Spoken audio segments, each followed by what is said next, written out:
ಶ್ರೀಮಾತ್ರೇ ನಮಃ. ಶ್ರೀ ಗುರುಭ್ಯೋ ನಮಃ. ರಾಮಾಯಣ ಅಯೋಧ್ಯಕಾಂಡ. ಕಳೆದ ಒಂದು ಸಂಚಿಕೆಯಲ್ಲಿ ಮಂಧರ ಕೈಕಮ್ಮನ ಹತ್ರ ಬಂದ್ಬಿಟ್ಟು ಸಾಧಾರಣವಾಗಿರುವಂಥ ಅಲ್ಲಿರುವಂಥ ಪರಿಸ್ಥಿತಿಗಳನ್ನು ಯಾರೋ ಏನೋ ಪ್ಲಾನ್ ಮಾಡಿಬಿಟ್ಟು ಅಂತಂದರೆ ಪೂರ್ವವಾಗಿ ಇದನ್ನು ಉದ್ದೇಶಪೂರ್ವಕವಾಗಿ ಮಾಡಿದ್ದಾರೆ, ನಿನದ್ರೋಹ ಮಾಡೋದಕ್ಕೋಸ್ಕರನೇ ಮಾಡಿದ್ದಾರೆ ಅಂತ ಆಸೆ ಏನೋ ಒಂದು ವಿಷವನ್ನು ಕೈಕಮ್ಮನಿಗೆ ಹೇಗೆ ಅವ್ರ ಮನಸ್ಸಿಗೆ ಹತ್ತಿಸ್ತಾ ಇದ್ದಾರೆ ಅಂತ ಏನೋ ತಿಳಿಸ್ಕೊಡ್ತೀನಿ ಅಂತ ಹೇಳಿದ. ಆಗ ಮಂದರ ಹುಚ್ಚಿ ನಿಂಗೆ ಅರ್ಥ ಆಗ್ತಾ ಇಲ್ವಾ? ಒಂದು ಬಾರಿ ಕೈಕಮ್ಮ ಅಂತಾರೆ ರಾಮನ ನಂತರ ಭರತ ರಾಜ್ಯ ಪರಿಪಾಲನೆ ಮಾಡ್ಕೊಳ್ಳಿದ್ರು ಅಂತಂತ ಆ ಮಾತನ್ನು ಕೇಳಿರುವಂತ ಮಂದರ ಅಂತಾರಂತೆ, ಹುಚ್ಚಿ ನಿಮ್ಗೆ ಅರ್ಥ ಆಗ್ತಾ ಇಲ್ವಾ? ಒಂದು ಬಾರಿ ರಾಮನಿಗೆ ದಶರಥ ಮಹಾರಾಜ ಯುವರಾಜ ಪಟ್ಟಾಭಿಷೇಕ ಮಾಡಿಕೊಂಡ್ರೆ ಇನ್ನು ಜನ್ಮದಲ್ಲಿ ಭರತ ರಾಜ ಆಗೋದಿಲ್ಲ. ರಾಮ ಕೆಲವು 1000 ವರ್ಷಗಳು ರಾಜ್ಯ ಪಾಲನೆ ಮಾಡ್ತಾನೆ, ತದನಂತರ ರಾಮನ ಪತ್ರರು ಪರಿಪಾಲನೆ ಮಾಡ್ತಾರೆ. ನಿನ್ನ ಮಗ ಒಂದು ದಿನಕ್ಕೂ ರಾಜ ಆಗೋದಿಲ್ಲ.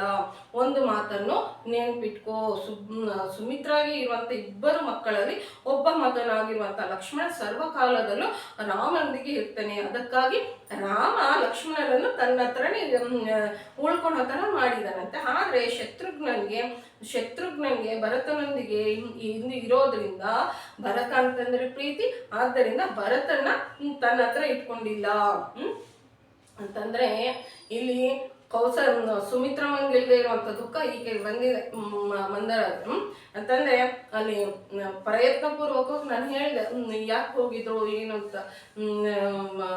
ಅಯೋಧ್ಯಕಾಂಡ ಪ್ರಾರಂಭದಲ್ಲಿ ಶತ್ರುಘ್ನರು ಯಾಕೆ ಭರತರ ಒಂದು ತಾತನ ಮನೆಗೆ ಹೋದ್ರು ಅಂತ ನಾನು ಮನವಿ ಮಾಡಿದ್ದೆ. ಇಲ್ಲಿ ರಾಮನ ಒಂದು ಪಾತ್ರ ಒಂದು ಅಣವಷ್ಟು ಆದ್ರೂ ಕೋಟಿ ದೀಪ ಇಟ್ಟು ಹುಡುಕಿದ್ರು ಕಾಣಿಸೋದೇ ಇಲ್ಲ. ಆದ್ರೆ ಇಲ್ಲಿ ನೋಡ್ರಪ್ಪ ಇವರು ಹೇಗೆ ಹೇಳ್ತಾ ಇದ್ದಾರೆ, ಯಾಕೆ ರಾಮನ ಎಷ್ಟು ಅಪರಾಧಿ ತರ ತೋರಿಸ್ತಾ ಇದ್ದಾರೆ. ಅವ್ರ ಪಾಡ್ಗ ಅವ್ರು ಇರುವಂತವ್ರನ್ನ ಅಂತಂದ್ರೆ ಹೆಂಗೆ ಬಾಯಿ ಬರುತ್ತೋ ಏನೋ. ಶ್ರೀರಾಮಚಂದ್ರ ಪ್ರಭುನ ಈ ತರ ನಿಂದನೆ ಹಾಕೋದಕ್ಕೆ ಆ ತಾಯಿಗೆ ಪಾಪ ಏನ್ ಮಾಡಿದಾರಂತೆ, ಶ್ರೀರಾಮಚಂದ್ರ ಪ್ರಭು ಏನು ಉದ್ದೇಶಪೂರ್ವಕವಾಗಿ ಲಕ್ಷ್ಮಣನನ್ನು ತನ್ನ ಹತ್ರ ಇಟ್ಕೊಂಡಿದಾರಂತೆ. ಭರತ ಹೋಗ್ಬೇಕಾದ್ರೆ ಶತ್ರುಘ್ನನನ್ನು ಕಳಿಸ್ಕೊಟ್ಟಿದಾರಂತೆ. ನೀನು ಹೋಗು ಅನ್ನೋ ತರ ಇಲ್ಲಿ ಕೈಕಮ್ಮನ ಹತ್ರ ಹೇಳ್ತಾ ಇದ್ದಾರೆ. ಆ ತರ ಕಳಿಸ್ಕೊಟ್ಟಿಲ್ಲ, ಆದ್ರೆ ಇದ್ ಮಾಡ್ತಾ ಇದ್ದಾರೆ. ಒಂದು ವಿಷಯವನ್ನು ನೆನೆಸ್ಕೋ, ಒಂದು ಉದಾಹರಣೆ, ಒಂದು ದೊಡ್ಡ ವೃಕ್ಷ ಮರವನ್ನು ಕಡಿಬೇಕು ಅಂತಂದ್ರೆ ಅದ್ರ ಸುತ್ತೂರ ಇರುವಂತಹ ಪೊದೆಗಳನ್ನು ತೆಗೆದುಹಾಕ್ಬೇಕು. ಆಗ ಆ ಮರವನ್ನು ಕತ್ತರಿಸೋದಕ್ಕಾಗುತ್ತೆ. ಹಾಗೆ ಭರತನನ್ನು ತೆಗೆದುಹಾಕ್ಬೇಕು ಅಂತಂತಂದ್ರೆ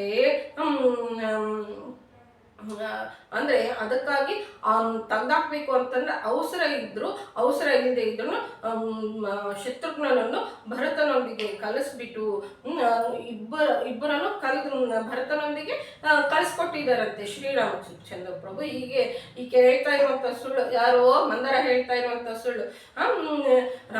ಭರತ ಮತ್ತು ಶತ್ರುಘ್ನರನ್ನು ಕಳಿಸ್ಬಿಟ್ಟು ಅವರಿಬ್ಬರು ಇಲ್ದಲೆ ಮಾಡ್ಬಿಟ್ಟಿದ್ದಾರೆ. ಶತ್ರುಘ್ನ ಅದಕ್ಕಾಗಿ ಅವಸರ ಇಲ್ದೇನು ಶತ್ರುಘ್ನರನ್ನು ಭರತನೊಂದಿಗೆ ಇಬ್ಬರು ಇಲ್ದಲೆ ಮಾಡ್ಬಿಟ್ಟಿದಾರಂತೆ. ರಾಮ ಅಕಸ್ಮಾತ್ ಆಗಿ ಯವ್ವರಾಜ್ಯ ಪಟ್ಟಾಭಿಷೇಕವನ್ನು ತನ್ನ ತಂದೆಗೆ ಹೇಳಿ ಪ್ರಕಟಣೆ ಮಾಡಿಸಿದಾರಂತೆ. ಅಪ್ಪ ಅವರು ಇಬ್ಬರು ಇಲ್ಲ, ನೀನು ಆದಷ್ಟು ಬೇಗ ಮಾಡ್ಬಿಡಪ್ಪ ಅಂತಂತಂದು ಶ್ರೀರಾಮಚಂದ್ರ ಪ್ರಭು ಹೇಳಿದ್ದಾರೆ ಅಂತಂತಂದು ಇಲ್ಲಿ ಕಟ್ಟುಕತೆಯನ್ನು ಹೇಳ್ತಾ ಇದ್ದಾರೆ. ಯಾರ ಹತ್ರ? ಕೈಕಮ್ಮನ ಹತ್ರ. ಇಂತಹ ವಿಷಯದಲ್ಲಿ ರಾಮ ಬಹಳ ಏನೋ ಬುದ್ಧಿವಂತ ಅಂತ. ಧರ್ಮವನ್ನು ಬಿಟ್ಟು ಏನೋ ಗೊತ್ತಿಲ್ವೇ ನಮ್ಮ ತಂದೆಗೆ ಈ ತರ ಯಾಕಮ್ಮ ಮಾತಾಡ್ತಾ ಇದೆಯಾ ರಾಮನ ಬಗ್ಗೆ?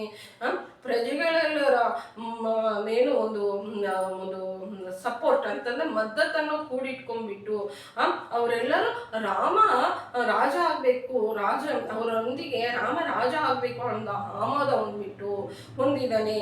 ಭರತ ಇಲ್ಲಿ ಇದ್ದರೆ ದಿನವೂ ತಂದೆಯ ಸೇವೆ ಮಾಡ್ತಾ ಇರ್ತಾನೆ. ಅದಕ್ಕಾಗಿ ದಶರಥನ್ಗೆ ಭರತನ ಮೇಲೆ ಪ್ರೀತಿ ಹೆಚ್ಚಾಗ್ಬಿಡುತ್ತೆ.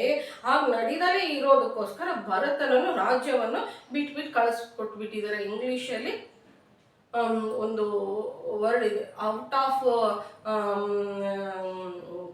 ಸೈಟ್ ಔಟ್ ಆಫ್ ಮೈಂಡ್ ಅಂತಂದ್ರೆ ಎದುರುಗಿರುವಂಥವ್ರ ಮೇಲೇನೆ ನಮಗೆ ಪ್ರೀತಿ ಇರುತ್ತೆ, ಕಣ್ಮರೆ ಆದಂಥವ್ರ ಮೇಲೆ ಕ್ರಮೇಣವಾಗಿ ನಮಗೆ ಪ್ರೀತಿ ಕಡಿಮೆ ಆಗುತ್ತೆ ಅಂತ ನಾವು ಅನುಭವಪೂರ್ವಕವಾಗಿ ಹೇಳ್ತಾ ಇರ್ತಾರೆ.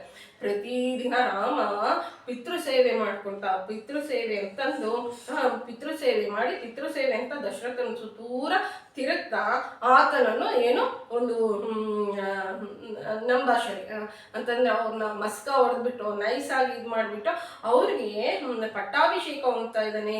ರಾಮನಿಗೆ ಏನು ಲಕ್ಷ್ಮಣನೊಂದಿಗೆ ಸಮಸ್ಯೆ ಇಲ್ವಂತೆ, ಯಾವುದೇ ಪ್ರಾಬ್ಲಮ್ ಬರೋದಿಲ್ಲ. ಆದ್ದರಿಂದ ಭರತನ ಅಯೋಧ್ಯಕ್ಕೆ ಬರೋದಕ್ಕಿಂತ ಮುಂಚೆನೆ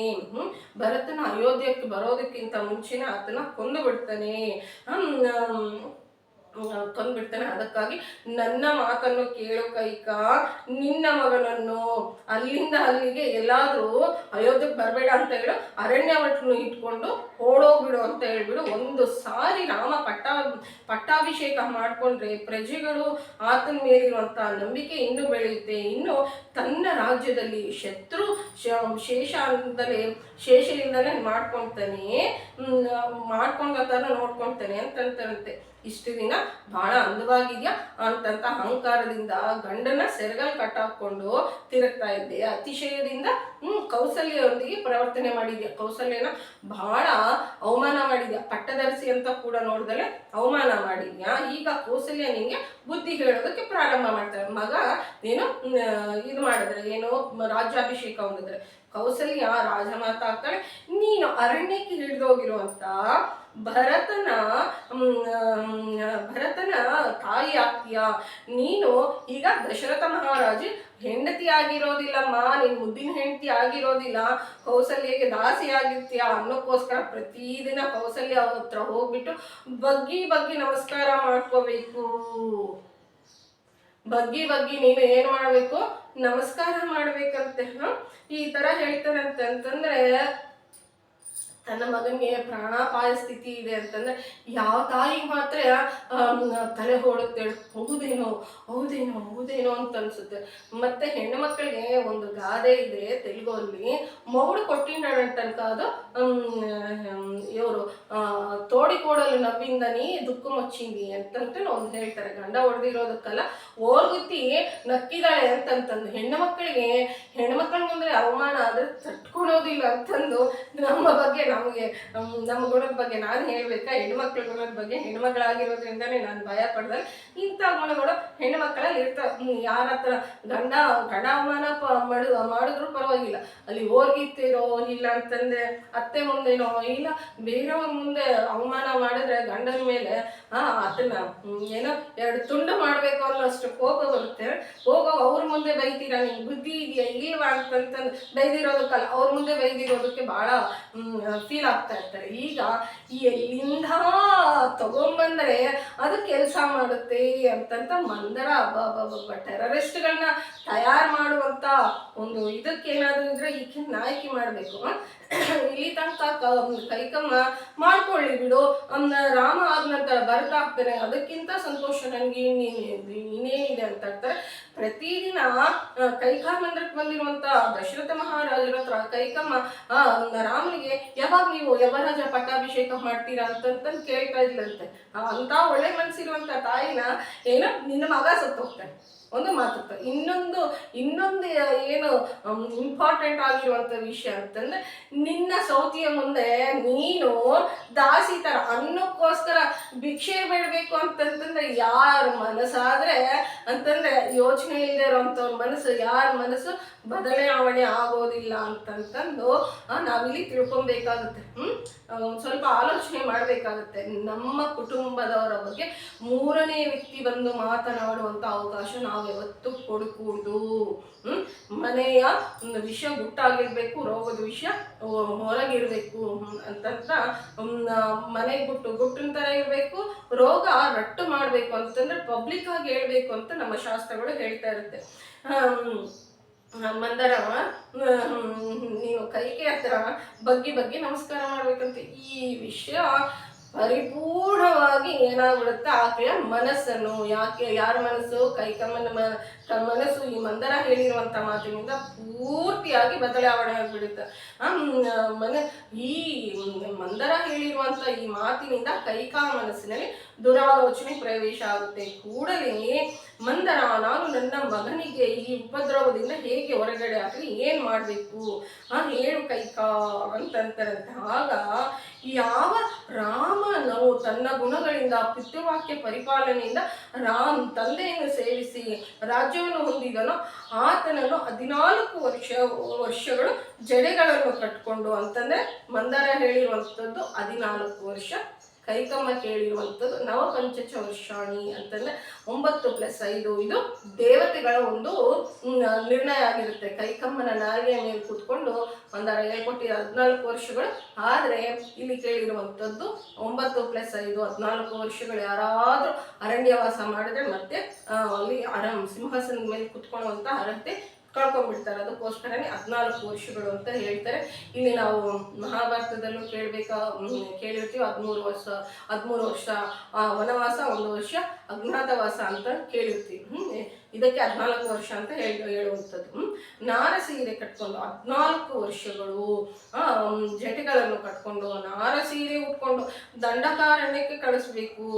ಏನಮ್ಮ ಮಾಡಿದಾನೆ ನಮ್ಮ ರಾಮಚಂದ್ರ ಪ್ರಭು, ಆತನ ಮೇಲೆ ಯಾಕಮ್ಮ ದ್ವೇಷ, ಪಾಪ ರಾಜಕುಮಾರ ಇವರು, ಇಂತಹ ಪರಿಸ್ಥಿತಿ ತಂದಿಡ್ತಾ ಇದೆಯಾ ಮಹಾತಾಯಿ ನೀನು ಶ್ರೀರಾಮಚಂದ್ರ ಪ್ರಭುಗೆ, ಇಕ್ಷ್ವಾಕು ವಂಶಕ್ಕೆ ಇಂಥ ಮಾತಾಡಿಗೆಲ್ಲರಿಗೂ ನಮಸ್ಕಾರ ಹಾಕ್ಬೇಕು, ಒಂದು ಒಳ್ಳೆ ಕೆಲಸಕ್ಕೆ ಕಲ್ಲಾಕುವಂಥವ್ರು.